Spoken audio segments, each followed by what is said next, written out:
Imaginal Disk is the sophomore release of synth-pop duo Magdalena Bay. Matt Lewin and Mika Tenenbaum are fresh off the heels of their spectacular debut album Mercurial World, one of the most exciting albums in any genre back when it released in 2021. Since then, the band has wowed the music sphere with their amazing website and interesting deluxe edition of the album, as well as a third mini-mix mixtape.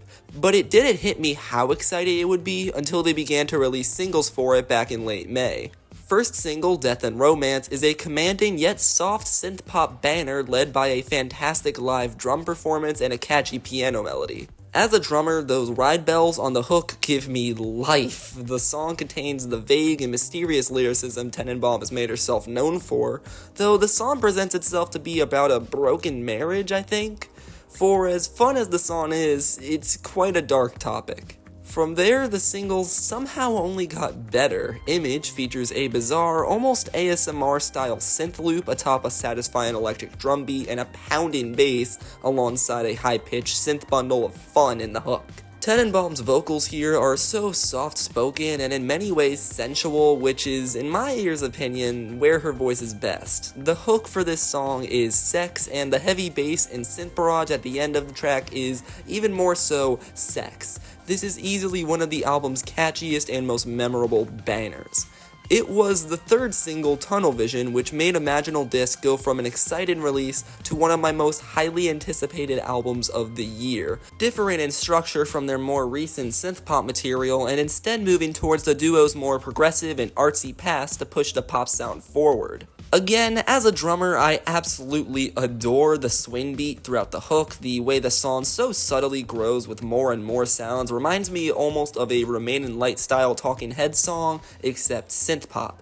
And yes, that is as amazing as it sounds. But oh my god, that ending. The last 2 minutes of this song are a full-on psychedelic rock clusterfuck filled with wildly experimental noises and production. What a way to close out. Just 2 days before the album dropped, the duo released the final single, That's My Floor, an acid trip of a pop song with a heavily compressed guitar riff lining one of the best hooks on the album.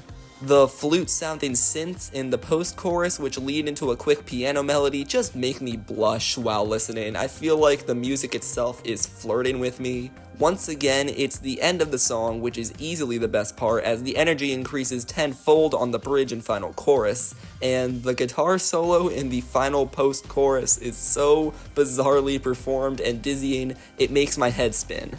With such a phenomenal run of singles, my hype for this album was through the roof. Synth-pop bangers, even better than Mercurial World, paired with the occasional progressive opus for 50 or so minutes seemed like a dream. But what I did not expect was how much the album really leaned into the progressive elements, though I certainly got used to it with the opener She Looked Like Me, which takes the cake as perhaps Imaginal Disk's strangest track. Both non-linear in song structure, yet linear in build-up in a very particular way that makes even the most recurring of hooks and motifs seem completely different. The added elements over time are so quick, flashy, memorable, and bombastic. The track is an ever-evolving epic pop piece. It's also one of the most vague of this album's tracks. There are a lot of different readings of what the song could be about, but my take is that it's a story of finding love in a horrible post-war scenario. After such an epic intro, second track Killing Time is a more laid-back track, at least on the surface. A groovy, shuffled drum beat and bass line alongside synths that constantly move from the left and right ear. It's produced so specifically and so well, and it's easily one of the album's most satisfying tracks. Topically, it's one of the more potent tracks lyrically, with heavy discussion of how we perceive time, how we look forward to the future, forget the present, how we spend time, waste time, questioning why we kill time, all ending in a climactic and catchy as hell chanted finish with some of the album's most memorable lines. I'm looking in the mirror and swallowing the key. It only takes a minute to forget a week. Count up all the years that we spend asleep. If time is meant for living, why is it killing me? Here, Killing Time cuts even deeper into takes on memory and how we forget specific little things about days and even whole weeks like they were nothing. Also, that we spend most of our lives asleep, which can be applied to many other things, such as time alone, time doing stupid things like using technology. Goddamn, what a verse. After two remarkable tracks, we have Listen, there are great interludes, and even great interludes by Mag Bay. This just isn't one of them. Yes, it's produced very well, but it is slow, and the spoken word elements are boring and tedious and uninteresting. To have this sandwiched between the thought-provoking and excellent opening 2 tracks, and the 2 banner lead singles as well, is a total tone killer. Thankfully, the previously mentioned Image and Death and Romance do bring the album's pace back instantly. After Death and Romance, we have a perfect transition into Fierce Sex, which has a very awesome hook with glitchy vocals as well as spazzing slush wave vocals in the back.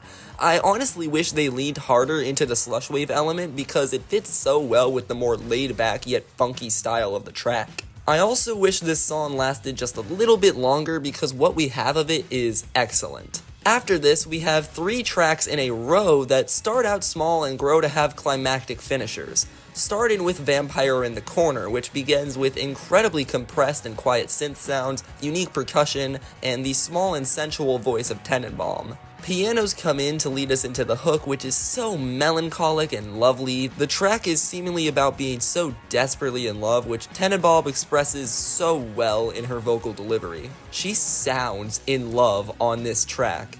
After an 8-bit and eclectic second verse and hook, we are led into the track's final moments, which include a slow rise in instrumentation and vocal delivery before an explosion. The vocals in these final moments with the heavy falsetto is genuinely one of the album's most emotional moments. Almost as if the crush in this situation had turned her down and she is belting all that emotion out. The backing instrumentals being just the right amount of heavy while still remaining heartfelt applies so well to it. Next is Watching TV, which is once again an ever-evolving psychedelic pop journey which is more slow and subtle in how it rises. The track seems to be about the horror stories that adults would tell kids about how what happens when they watch too much TV, your brain will rot, you'll become more and more violent. However, as the track goes on, it seems to come to the conclusion that TV doesn't really have an effect at all, and as the climax of the song states, the monster is inside you.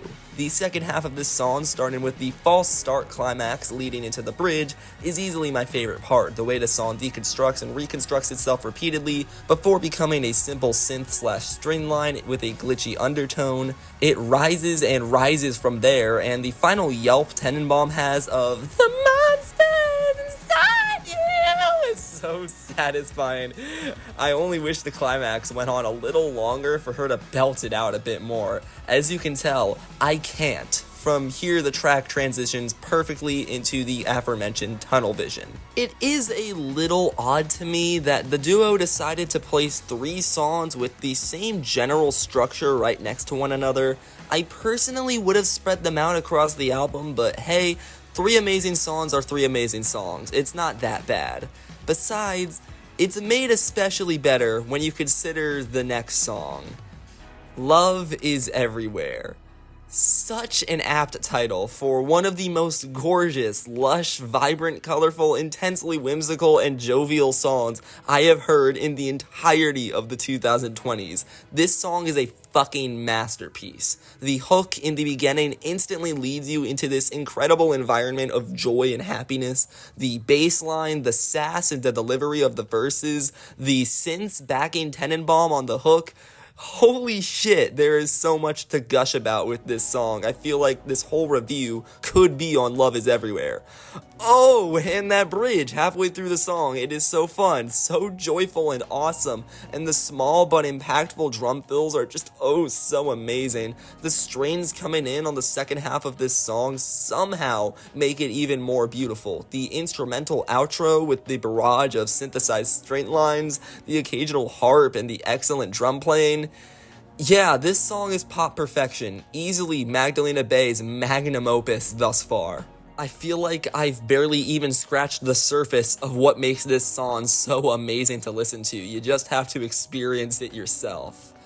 After that masterpiece, we are given a much shorter and, in my eyes, better interlude, Feeling Disconcerted, which I don't really have much to talk about. It's a transitional piece after Love is Everywhere and before the aforementioned That's My Floor. That's My Floor has an excellent transition into another album highlight, Cry For Me, which features a compelling synth line, epic strains, and bass and drums which make the whole thing feel like a Bond theme. It's one of the album's biggest feeling songs, so grand and deserving of its placement towards the end of the album. The end of the track features a solid dual vocal delivery between a controlled Tenenbaum and a more manic Tenenbaum. Angel on a Satellite has easily one of the album's slowest starts, however, as it grows in the second half with an orchestral line of strains which remind me a little of a moon-shaped pool, alongside a subtle guitar and a hook which feels so uplifting, the song becomes much more climactic. I think the song is about loving a musician and being serenaded by their songs, and that's certainly the feeling I get while listening to this album, serenaded. I do, however, wish the song went a little bit harder in its second half. It doesn't feel that climactic for how much build-up it was given. And finally, Closer, the Ballad of Matt and Mika, ends this year's Best in Synth Pop with an energetic and happy ode to the duo's progress thus far. I love the way the song switches pace so seamlessly when the drums and main piano line come in. I also find a bit of nods to motifs found in She Looked Like Me, making the album come full circle, as well as lyrical references to other tracks throughout the album. The vocal delivery here sounds so proud. The song itself has a big how far we've come moment that many bands that have grown as rapidly as Magdalena Bay enjoy having, and I can think of no other pop group more deserving of that type of feeling.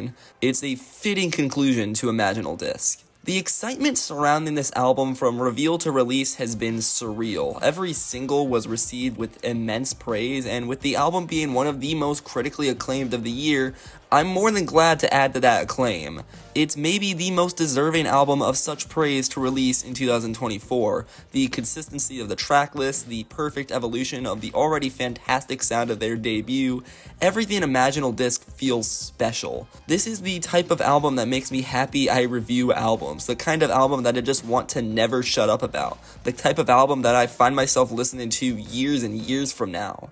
I'm going to give Imaginal Disk a score of 9 out of 10, and that is all.